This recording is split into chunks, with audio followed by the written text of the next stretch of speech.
Pick में से एक कंपनी थी और इसने बहुत ही बेहतरीन परफॉर्म किया। इस साल जो है एफएफसी ने तकरीबन 72% की परफॉर्मेंस दी है including dividends as compared to 54% of KSN index. ना सिर्फ इसकी परफॉर्मेंस बहुत बेहतरीन है बल्कि इस साल जो है केएसएन इंडेक्स में सबसे ज्यादा पॉइंट्स कंट्रीब्यूट करने वाली भी कंपनी एफएफसी ही है। ये कंपनी इतनी बड़ी बन चुकी हुई है कि अगर केएसएन इंडेक्स का टोटल वेटेज देखा जाए उसमें से 10% वेटेज जो है अब इस टाइम एफएफसी का है। इसके अलावा जो है रिटेल इन्वेस्टर्स को ये फर्टिलाइजर सेक्टर बहुत ज्यादा पसंद है क्योंकि ये सेक्टर जो है बहुत ज्यादा डिविडेंड्स देता है। अब ये डिविडेंड्स देने की एक बहुत बड़ी रीजन भी है जिसको हम आगे जाके कवर भी करेंगे। बट अगेन रिटेल इन्वेस्टर्स के लिए ये सेक्टर भी खासतौर पर एफएससी इस टाइम बहुत फेवरेट हुआ हुआ है और म्यूचुअल फंड्स का भी फेवरेट स्टॉक चल रहा है। बल्कि अगर आप सरमाया की जो नई वेबसाइट है उसके ऊपर हमने म्यूचुअल फंड्स फेवरेट का एक और टैब बनाया है जिसमें आप जाके देखेंगे तो इस टाइम पे भी एफएफसी के अंदर तकरीबन 80 म्यूचुअल फंड्स ने इन्वेस्टमेंट की हुई है और तकरीबन इन्वेस्टेड अमाउंट 44 बिलियन रुपीस है। अब सवाल ये खड़ा होता है कि क्या जिस तरीके से एफएफसी ने इस साल परफॉर्मेंस दी है क्या यही परफॉर्मेंस अगले साल भी वो डिलीवर कर पाएगा या उसी तरीके से डिविडेंड पॉलिसी को मेंटेन कर पाएगा कि नहीं। तो इसको जानने के लिए आप लोगों ने वीडियो को एंड तक देखना है। इस वीडियो में हम 5 डिफरेंट चीजों को डिस्कस करने वाले हैं। Number 1 history of fertilizer sector और नंबर 2 जो आप लोगों ने हिस्ट्री ऑफ फर्टिलाइजर सेक्टर को हम देखेंगे उसकी वजह से पाकिस्तान के अंदर एक फर्टिलाइजर पॉलिसी को लाया गया था जिसकी वजह से आज तक जो है कंपनी वो फर्टिलाइजर पॉलिसी से बहुत ज्यादा अर्निंग्स भी बना रही है और इसके साथ डिविडेंड्स भी कंसिस्टेंटली दे रही है। थर्ड चीज हम की cost drivers of fertilizer industry को देखेंगे जिसमें सबसे बड़ा कंपोनेंट जो है आपका गैस की डिपेंडेंसी। इसके अलावा और भी फैक्टर्स हैं जिसको हम डिटेल में अब चेक करेंगे। Fourth point is competitive strength of Fauji fertiliser company. FFC जो है इस साल इतना बेहतरीन जो परफॉर्म किया है इसके पीछे बहुत ज्यादा रीजंस हैं। बहुत ज्यादा एक मोड कहा जाता है कि एक सस्टेनेबल कंपेटिटिव एडवांटेज है जिसकी वजह से एफएफसी बहुत अच्छे अर्निंग्स भी दे रहा है, बहुत अच्छे डिविडेंड्स भी दे रहा है और आगे आने वाले साल में भी इसके अंदर काफी हद तक स्ट्रेंथ नजर आ रही है। फिफ्थ पॉइंट इज की स्ट्रेटेजिक कैटलिस्ट जो कि एफएफसी के फ्यूचर के ऊपर थोड़ा सा अच्छा इंपैक्ट करेगा।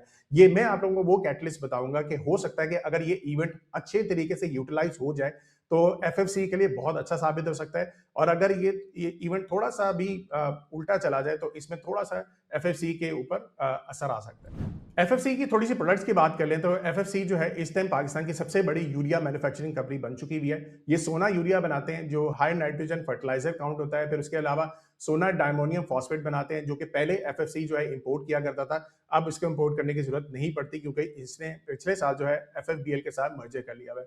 सोना कैल्शियम एमोनियम नाइट्रेट ये बनाते हैं। सल्फेट और पोटेशियम जो है ये भी बनाते हैं, ज्यादातर जो है ये इंपोर्ट किया जाता है। सोना बोरान जो है माइक्रो न्यूट्रिएंट फर्टिलाइजर ये भी एफएफसी बनाता है। इसके अलावा जो एफएफबीएल जो कि अब एफएफसी का पार्ट हो चुका है, ये एफएफबीएल जो है डायमोनियम फॉस्फेट पाकिस्तान का सबसे बड़ा मैन्युफैक्चरर डायमोनियम फॉस्फेट कंपनी जो है वो एफएफबीएल ही है। इसके अलावा जो है एफएफबीएल ग्रेनुलर यूरिया जो है ये भी एफएफबीएल बनाती है। एफएफबीएल जरखेज जो है जो एनपीके फर्टिलाइजर काउंट होता है ये भी एक ब्लेंड्स होते हैं जो कि एफएफबीएल अपने एंड पे बनाता है। इसके अलावा एग्रीटेक लिमिटेड जो है इसको भी अब एफएफसी ने एक्वायर कर लिया है।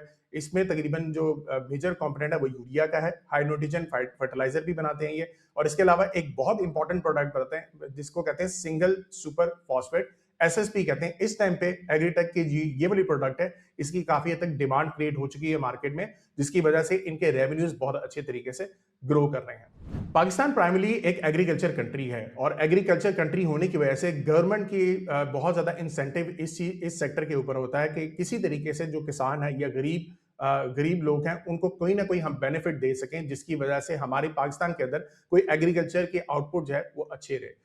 अच्छा अब यहाँ पे फर्टिलाइजर सेक्टर की हिस्ट्री को थोड़ा सा जानते हैं। 1980 से पहले पहले पाकिस्तान जो था वो नेट इंपोर्टर था ऑफ फर्टिलाइजर और यही इंपोर्ट जो थी पाकिस्तान की तकरीबन 2012 तक चलती रही थी। लेकिन यहाँ पे गवर्नमेंट ने देखा कि ओवरऑल अगर हम इंपोर्ट ही करते रहेंगे वो भी खास एग्रीकल्चर के अंदर तो ये हमारे लिए काफी हद तक प्रॉब्लम क्रिएट कर सकता है। इसी चीज को मद्देनजर रखते हुए 1989 के अंदर फर्टिलाइजर पॉलिसी को फर्स्ट टाइम पे लाया गया था जिसको थोड़ा सा 2001 के अंदर रिवाइज भी किया गया, एक्सपैंड भी किया गया। अब फर्टिलाइजर पॉलिसी 2001 के अंदर 3 डिफरेंट फीचर्स आपको देखने को मिलेंगे। नंबर 1 सब्सिडाइज्ड गैस रेट जो है वो दी गई इस पूरे सेक्टर के अंदर ताकि इंपोर्टेड फर्टिलाइजर के साथ इनको कंपटीशन ना करना पड़े। Secondly lower import duties on fertilizer machinery कि अगर आप फर्टिलाइजर मशीनरी कोई भी बाहर से मंगवाते हैं तो उसके ऊपर आपको लोअर ड्यूटीज दी जाएंगी। थर्ड जो है डीरेगुलेशन ऑफ यूरिया प्राइसेस कर दी गई थी कि यूरिया की प्राइसेस कोई भी कंपनी अगर अपने रेट्स को कम करना चाहती है या बढ़ाना चाहती है depending on demand and supply तो वो लोग ये कर सकते हैं। इसका इम्पैक्ट बहुत ही जबरदस्त हुआ।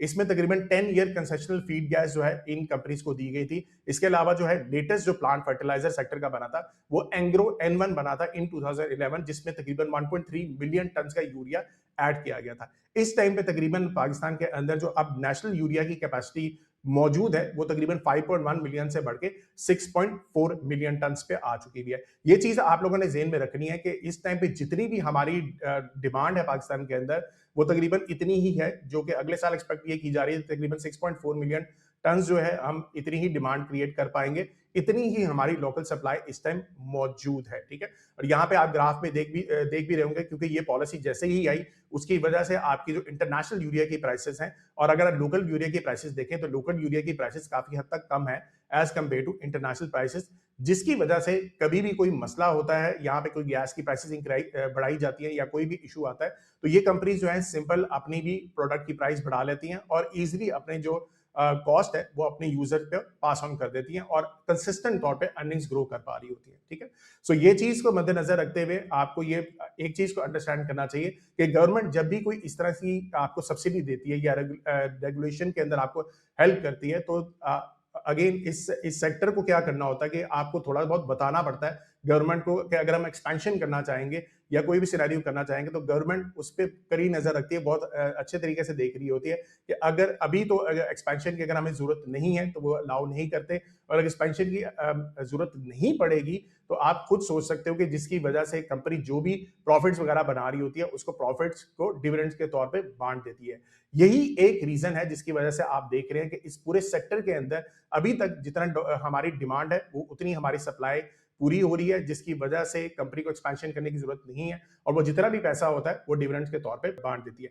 लेकिन एक चीज को यहाँ पे मद्देनजर रखें कि जिस तरह पाकिस्तान की पॉपुलेशन बढ़ती जा रही है उसी तरीके से ये जो यूरिया की डिमांड है हो सकता है कि आने वाले 5 से 10 सालों में ये तकरीबन 8 मिलियन से ज्यादा हो जाए और हो सकता है गवर्नमेंट जो है वो कोई ना कोई पॉलिसी लेके आए जिसकी वजह से इसके अंदर भी इनहेंसमेंट लाई जाए। अच्छा, अब आ जाते हैं कॉस्ट ड्राइवर्स के ऊपर। ये एक बहुत इंपॉर्टेंट मैट्रिक है इन अंडरस्टैंडिंग फर्टिलाइजर सेक्टर। सबसे बड़ा जो कंपोनेंट गैस जो कॉस्ट का आता है in fertiliser sector that is called your gas. ठीक है, 80% रॉ मटेरियल जो है आपका फर्टिलाइजर सेक्टर के अंदर आपकी गैस से डिराइव होता है और गैस पाकिस्तान के अंदर जो रेट ज्यादातर निकाले जाते हैं वो आपके ऑयल के रेट के साथ बहुत ज्यादा इसका कनेक्शन होता है। इंटरनेशनली अगर आपकी ऑयल का रेट नीचे आ रहा होता है तो अक्सर जो है गैस की प्राइसेस भी थोड़ी सी नीचे आ जाती हैं, बट थोड़ा सा कॉम्पिटेटिव इंडिपेंडेंट भी होता है। लेकिन अगर आपके ऑयल के रेट इंटरनेशनली ऊपर जा रहे होते हैं तो यहाँ पे भी गैस की प्राइसेस को उसी तरीके से बढ़ाया जाता है। इसके अलावा जो है अगर आप देखें तो IMF के साथ जो एग्रीमेंट पाकिस्तान का हुआ है उसके अंदर हर 6 महीने के बाद आप लोगों को पाकिस्तान को गैस की प्राइसेस बढ़ानी भी होंगी। सो यहाँ पे 3 कंपोनेंट्स आप लोगों ने समझने हैं। सबसे पहले पाकिस्तान गैस सेक्टर के अंदर आपकी इंपोर्टेड LNG प्राइस आती है जो जिसका रेट तकरीबन $10 से लेके $13 प्राइस रेंज तक है। इसके ऊपर रिसेंटली गवर्नमेंट ने बहुत ज्यादा काम किया है और कतर के साथ मिलकर थोड़ा सा एग्रीमेंट किया है कि जो शिपमेंट्स यहाँ पे पाकिस्तान के अंदर जो लानी थी इन फ्यूचर उसको रिवर्ट बैक किया जाए और कतर जो है वो इन शिप्स को कहीं और भी बेच सकता है। इस टाइम पे अकॉर्डिंग टू माय अंडरस्टैंडिंग जितनी मैंने अभी स्टडी किया है कि कतर ये कहता है कि अगर यही शिपमेंट जो है अगर हम कहीं और बेचते हैं, लेट्स सपोज यूरोप में बेचते हैं और जो प्राइस डिफरेंस जो हमने पाकिस्तान को देना था इसमें अगर गेन होता है तो वो गेन जो है अगेन कतर को जाएगा और अगर लॉस होगा तो वो लॉस जो है यहाँ पे पाकिस्तानी कंपनीज जो है ऑयल एंड गैस एक्सप्लोरेशन वाली कंपनीज उनको यहाँ पे PSO को खासतौर पे ये बेयर करना पड़ेगा। सो ये चीज पाकिस्तान जो है अपने एंड पे लोकल की जो गैस की सप्लाई है उसको यूज करते हुए ये जो लॉस अगर होता है पाकिस्तान को इसको थोड़ा सा मिनिमाइज करने की कोशिश करेगी। लेकिन अगेन ये जो इंपोर्टेड LNG की प्राइस है ये पाकिस्तान में सबसे महंगी पाई जाती है। इसके सेकेंडली जो है लोकल गैस डिस्कवरीज आती है जिसमें आपके सुई के ग्रुप्स आते हैं जिसमें SNGP और SHGC है। ये जो है तकरीबन $5 से लेके $8 तक तकरीबन ये अपनी गैस देते हैं और ये जो अगेन सुई के ग्रुप्स हैं ये दोनों जो है oil and gas exploration companies खासतौर पर जो मारी है मारी से लेते हैं, POL से लेते हैं, OGDC एंड PPL से गैस लेते हैं एंड अगेन इसको आगे सप्लाई करते हैं। थर्ड जो है जो डायरेक्टली कॉन्ट्रैक्ट्स भी होते हैं जिसके अंदर मारी से डायरेक्टली फर्टिलाइजर सेक्टर के अंदर ज्यादातर गैस आ रही होती है और ये जो रेट है तकरीबन $1 से लेके $8 है। रिसेंटली फरवरी 2024 मार्च 2024 के अंदर IMF ने पाकिस्तान के ऊपर पाबंदी लगाई थी कि अगेन आप लोगों ने क्या करना है कि जब भी कॉन्ट्रैक्ट में आप IMF के साथ आओगे तो आप लोगों ने सब्सिडीज इसके ऊपर फर्टिलाइजर सेक्टर से हटा देनी है। तो ज्यादातर जो सब्सिडी जो हटाई गई थी वो आपकी SNGP और SHGC से जो गैसेस आनी थी उसकी वजह से गैस के रेट जो थे वो काफी हद तक बढ़ाए गए थे। कई साल ऐसे थे जहां पे आपके 302 रुपए के ऊपर आपको गैस मिल रही थी, लेकिन वो बढ़ा के पहले 580 रुपए कर दी गई, और उसमें से जब सब्सिडी मजीद हटाई गई तो ये बढ़ा के तकरीबन 1600 रुपए तक कर दी गई। लेकिन यहाँ पे एक कंफ्यूजन आती है कि यहाँ पे गैस डिस्पैरिटी ऐसी है कि ई फर्टिलाइजर के ऊपर जो 1600 रुपए वाली गैस है, ये 580 रुपए से 1600 रुपए कर दी गई। लेकिन एफएफसी को अभी भी जो रेट है वो तकरीबन 580 पे मिल रहा है, क्योंकि एफएफसी अपनी गैस जो है वो डायरेक्टली मारी से लेता है, लेकिन ई फर्टिलाइजर जो है अपनी गैस सुई कंपनी से लेता है। यही रीजन है कि कई दफा कि आप देखोगे कि इस साल जो है हिस्टोरिकली देखा जाए तो एफएफसी इस रेट की वजह से काफी हद तक अच्छा परफॉर्म करता रहा है। लेकिन एक चीज को मद्देनजर रखें कि ई फर्टिलाइजर और एफएफसी के प्लांट्स को देखा जाए तो एन वन का प्लांट जो ई फर्टिलाइजर का प्लांट है ये हाईली एफिशिएंट है, और अगर हिस्टोरिकली देखा जाए जब जब ये दोनों कंपनीज को सेम रेट के ऊपर गैस प्रोवाइड हो रही थी तो उस टाइम पे ई फर्टिलाइजर की परफॉर्मेंस अगर आप देखें ग्राफ में तो काफी हद तक आप लोगों को बेहतर नजर आ रही होगी। लेकिन इस टाइम पे चूंकि अब रेट एफएफसी के हक में है तो एफएफसी जो है अब इसके अंदर काफी अच्छे मार्जिन भी मेंटेन करके चल रहा है। बल्कि यहाँ पे ई फर्टिलाइजर को अपने रेट्स को बरकरार रखने के लिए अपनी जो यूरिया की प्राइस जो बैग की प्राइसेस है उनको ज्यादा रेट पे बेचना पड़ता है, और एफएफसी ने भी अपने रेट्स जो है वो मजीद उसके पास कर दिए हैं, जिसकी वजह से एफएफसी के ऊपर जो मार्जिन है वो काफी हद तक बेहतर हो चुके हैं। सेकंड फैक्टर्स में आते हैं जिसकी वजह जिसमें पाकिस्तान के ऊपर अगर आप देखें तो फ्लड्स का एक बहुत बड़ा मसला जो है हमेशा यूरिया के प्राइसेस के ऊपर या यूरिया के सेक्टर के ऊपर काफी मुतासर करता रहा है। पाकिस्तान के अंदर for the last 10 years unfortunately काफी ज्यादा फ्लड्स आ रहे हैं, इससे काफी हद तक नुकसान भी पाकिस्तान को हुआ है। 2022 के अंदर देखा जाए तो 30 बिलियन डॉलर्स का पाकिस्तान के ऊपर फ्लड्स की वजह से नुकसान हुआ, और 2023 के अंदर अगेन जो आपके फ्लड्स आए थे जिसमें तकरीबन आपको 3 to 4 बिलियन डॉलर्स का अगेन नुकसान हुआ।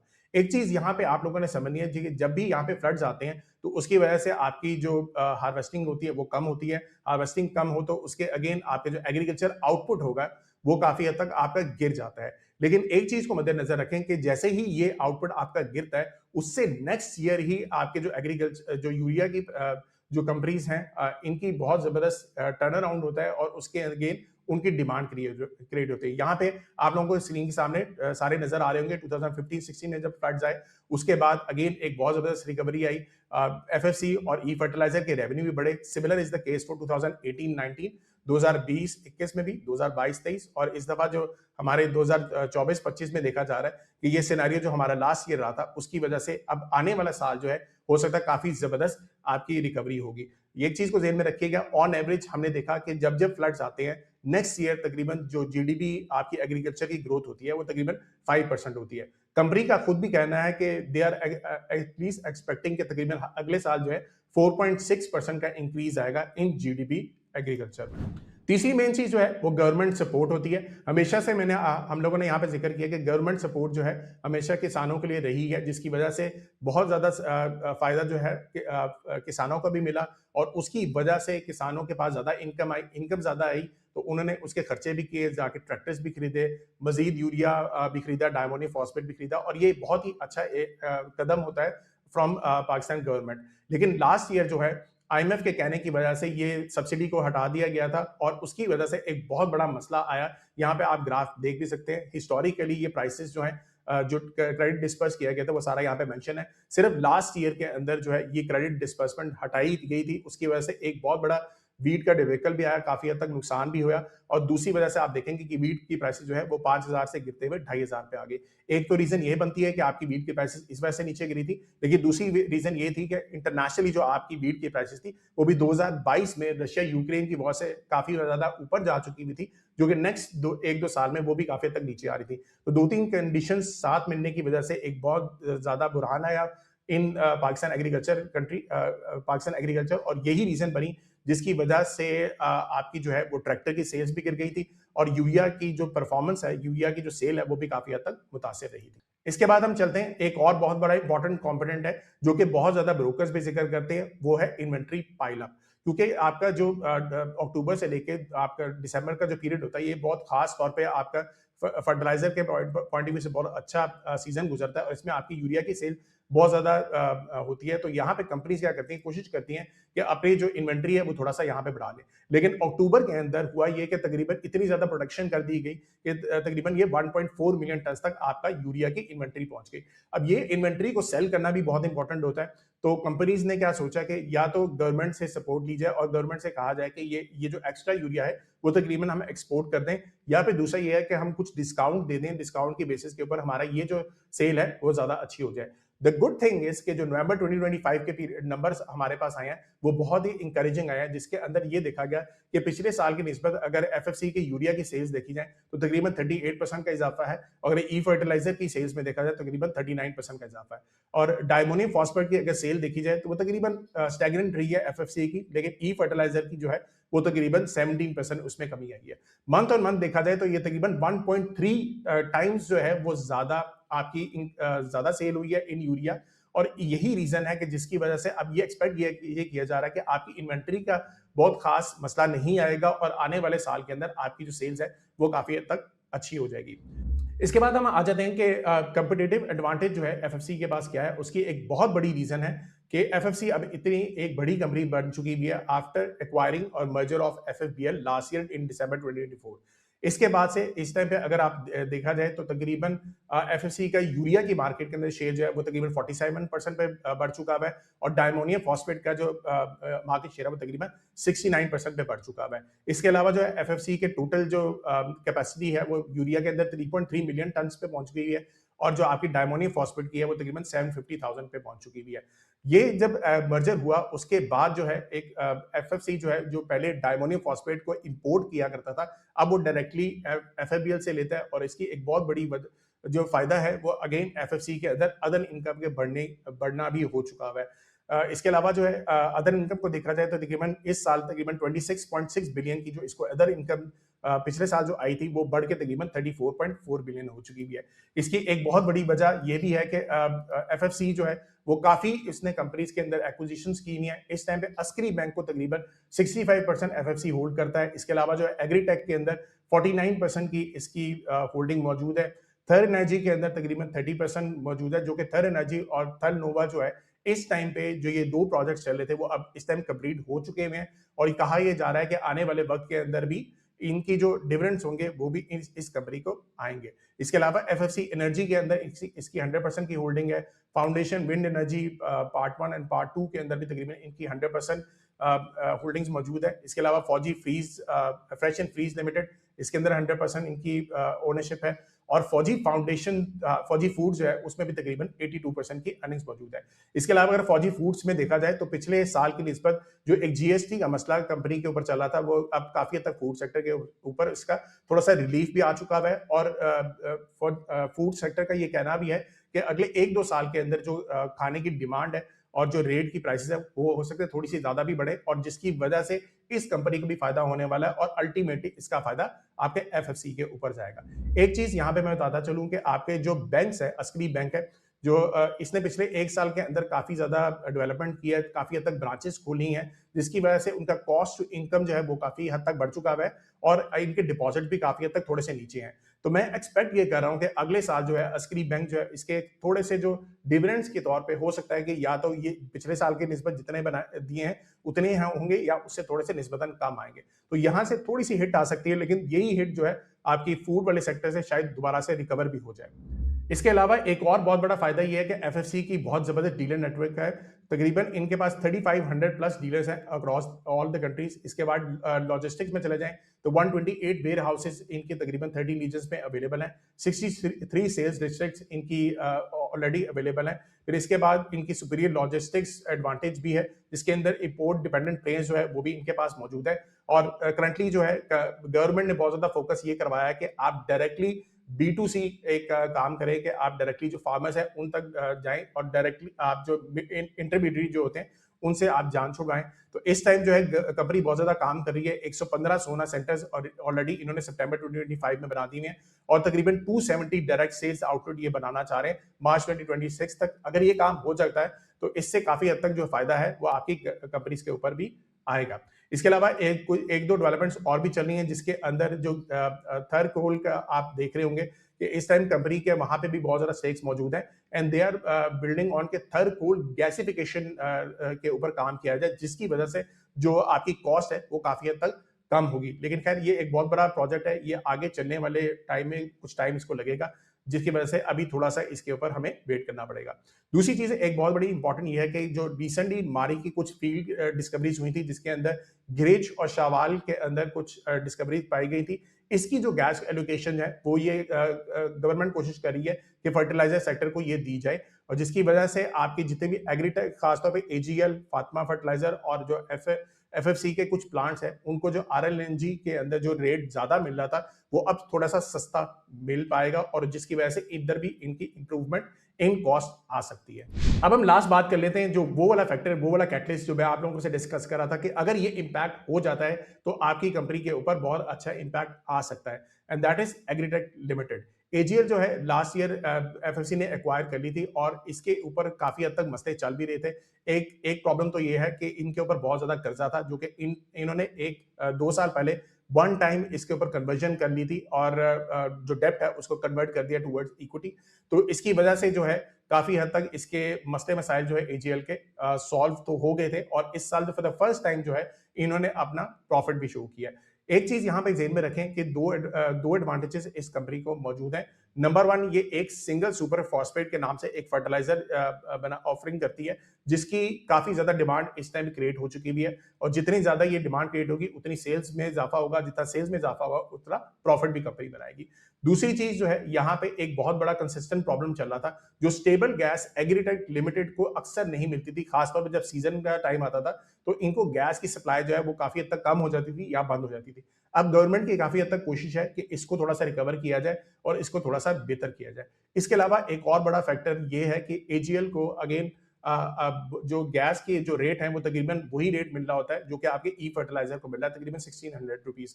सो एफएफसी जो है वो अपनी लीडरशिप के अंडर कोशिश ये कर रही है कि इस कंपनी को जो रेट है वो डायरेक्ट मारी से के साथ इनका कॉन्ट्रैक्ट करवाया जाए, और गवर्नमेंट के आगे इन्होंने प्रपोजल भी रखा है कि ये अगर रेट हमें मिल जाता है उसकी वजह से जो इसको लॉसेस एजीएल को आ रहे हैं ये बहुत तेजी से रिकवर करेंगे, और AGL can be a very good turn around company जो कि आगे जाके बहुत अच्छा परफॉर्म कर सकती है। अगर यही चीज को आप मद्देनजर रख लें, तो एजीएल के अंदर जब भी आपकी अर्निंग्स ग्रो होंगी तो उसका डायरेक्ट डिविडेंड भी एफएफसी को आएगा, और ये एक बहुत खास तौर पे कैटलिस्ट के तौर पे साबित हो सकता है। लास्ट अब हम चलते हैं कि इस पूरी कहानी के अंदर हम थोड़ा सा देख लेते हैं कि एफएफसी जो आने वाले साल के अंदर कितना परफॉर्म कर सकती है। ये चीज को ज़हन में रखें कि इस साल जो है तकरीबन यूरिया की जो टोटल कैपेसिटी यूज हुई है एफएफसी की, वो तकरीबन 2.9 मिलियन यूज हुई है, और तकरीबन डायमोनियम फॉस्फेट की 750 के पास ही यूज हुई है। अच्छा, अगले साल चूंकि आप लोगों को पता होना कि मैक्सिमम कैपेसिटी के ऊपर गवर्नमेंट की एक्सपेक्टेशन है कि जो इस साल टोटल एक्सपेक्टेशन जितनी थी 6 मिलियन टन की रही है यूरिया की, वो नेक्स्ट ईयर तकरीबन 6.4 मिलियन टन पे जा सकती है। तो मैक्सिमम कैपेसिटी से ऊपर तो कोई भी कंपनी नहीं परफॉर्म कर सकती। सो ओवरऑल अगर मैंने यहाँ पे इस चीज को मद्देनजर रखते हुए रेवेन्यू को अंदाजा लगाया कि तकरीबन हमारा रेवेन्यू इस साल 524 बिलियन तक आ जाएगा, और अगर हम ग्रॉस प्रॉफिट मार्जिन को तकरीबन 34% पे ये ज्यूम करें तो हमारा ग्रॉस प्रॉफिट मार्जिन 178 बिलियन पे आता है। ये चीज को ज़हन में रखिएगा कि यूरिया की जब आपकी सेल ज्यादा होती है as compare to diammonium phosphate, तो यूरिया के अंदर आपके मार्जिन ज्यादा होते हैं, डायमोनियम फॉस्फेट के अंदर थोड़े से आपके मार्जिन कम होते हैं। पिछले एक साल के अंदर डायमोनियम फॉस्फेट की जो सेल थी उसका कॉन्ट्रीब्यूशन थोड़ा सा ज्यादा था, जिसकी वजह से इस कंपनी के मार्जिन निस्बतन कम हो गए थे, 40% से गिर के 34% पे आ गए। अगर यूरिया की सेल ज्यादा रहेंगी तो ये मार्जिन भी आपका ज्यादा आएगा, मीनिंग कि ग्रॉस प्रॉफिट आपका ज्यादा रहेगा। नेट प्रॉफिट जो है आपका तकरीबन 99.5 मिलियन रहेगा। अगर ईपीएस के अंदर इसको कन्वर्ट किया जाए तो तकरीबन ये 68.5 की इसकी ईपीएस बनती है। अब चूंकि हिस्टोरिकली देखा जाए तो आपकी जो प्राइस अर्निंग है इस पूरी कंपनी की वो तकरीबन 8 पे रही है, लेकिन जब मामला आपके अच्छे होते हैं और आपका बुल रन चल रहा होता है तो उसमें यही प्राइस अर्निंग्स आपकी 9 को भी टच करती हैं और 10 को भी टच करती हैं। अगर 9 की प्राइस अर्निंग्स को देखा जाए तो तकरीबन शेयर की प्राइस 616 बनती है, और अगर 10 की प्राइस अर्निंग्स को देखा जाए तो शेयर की प्राइस तकरीबन 685 बनती है। और ये तकरीबन 14% आपका इंक्रीज अपसाइड बनती है, जो कि मेरे ख्याल से इससे ज्यादा काफी हद तक इस कंपनी के लिए मुश्किल हो जाएगा।